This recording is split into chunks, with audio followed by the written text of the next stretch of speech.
Have you ever found yourself in the situation of harvesting just too much? This is the story of a very productive quince tree. As late September settles in, the nights have grown colder. Though it's a bit early in the year, our city-dwelling quince tree has begun to drop its fruit, a good sign it's ready to be picked. You can also see it in the color. No longer a lime green, the quinces have turned a warmer yellow. And with that unmistakable fragrance filling the air, we know it's time. Depending on the climate, weather conditions, and tree variety, quinces can hang on the branches as late as November.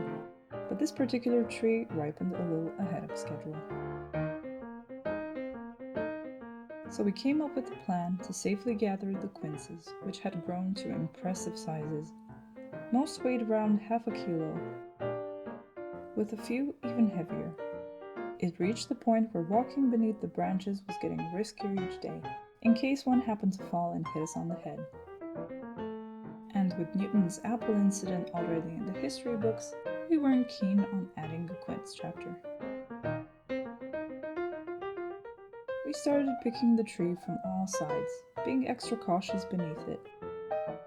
Quinces tend to grow towards the tips of the branches, which can significantly weigh down the tree. The ones within reach were snapping off easily with the gentle lift, reassuring us that it was right time to harvest, as this would typically be done in late October, just before the first frost. Though quince trees can be shaped into bushes for easy picking, this one was allowed to grow freely. Perhaps you've encountered smaller quince plants grown ornamentally and valued for their vibrant reddish-orange blossoms in spring, but those belong to a different species altogether, the Japanese quince, native to, Japan. This tree, on the other hand, originates from the region around the southern Caspian Sea, where it thrives in the wild. Cultivated varieties, if left unpruned, tend to grow twisted and bent, reaching heights of up to 8 meters. Hardy and adaptable, these trees tolerate temperature fluctuations and aren't fussy about soil conditions. Plus, they're self-fertile, so a single tree is all you need for it to bear fruit. We were able to cut down most of the trickier, unreachable areas using a pair of long-reach pruning shears. Quinces bruise and crack easily, so it's better to have them grow on a bush-like tree if they fall. Not the case here, though.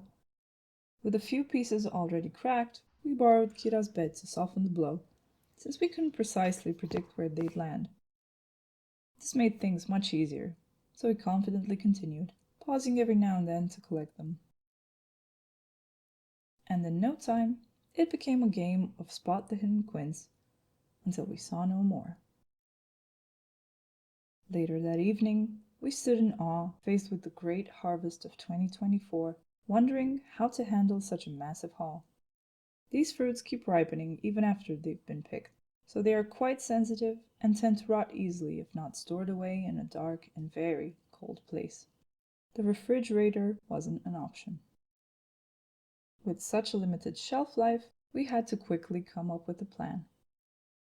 After sharing some with neighbors, family, and friends, we began the lengthy task of washing, peeling, cutting, dicing, boiling, pureeing, experimenting with every preservation method that we could think of. You've probably noticed that quinces are covered in a soft, velvety fuzz. This is a telltale sign that you're holding a quince and not a strange variety of pear or apple, which they're sometimes mistaken for. So if you've ever found yourself wondering why your tart and hardy pears weren't edible, it's because you were likely dealing with quinces. Their fuzzy layer is there for a reason. It helps protect the fruit from small pests and maintains a good balance of moisture between the inside and the outside. Unlike peach skin, this one can be easily rubbed off.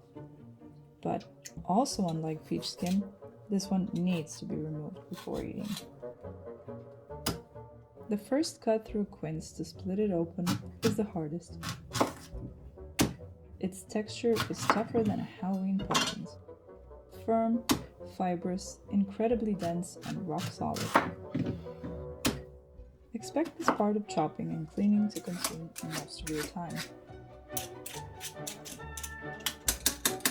As soon as the skin is peeled, each fruit starts to oxidize. Don't worry though, it'll be just fine once cooked. However, if you want to prevent this, a bit of lemon juice can go a long way.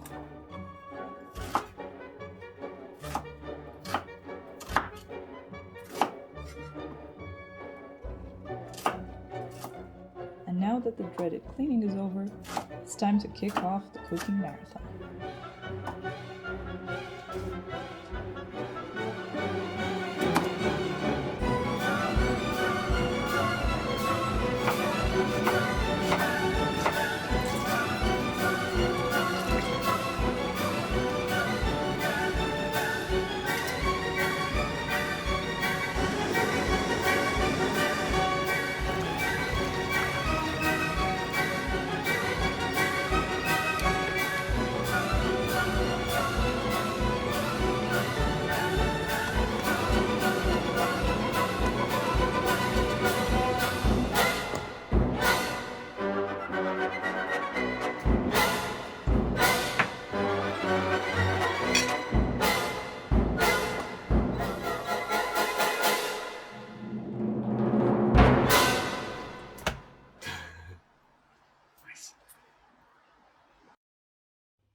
Anyone who's tasted a quince right off the tree knows why they need to be cooked first.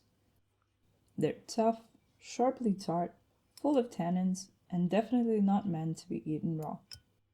Once cooked, quinces turn much sweeter and softer. They pair well with almost any recipe that works with apples or pears. Despite their versatility, they're often overlooked in the kitchen.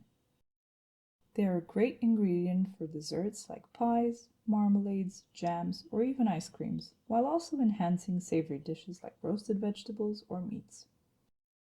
On the plus side, quinces are a great source of vitamin C and full of pectin, which helps thicken sauces and jams without requiring too much sugar. This makes them a great choice for anyone keeping an eye on their sugar intake. As you can imagine, there's plenty more where this came from, but the rest are stored away, patiently awaiting winter.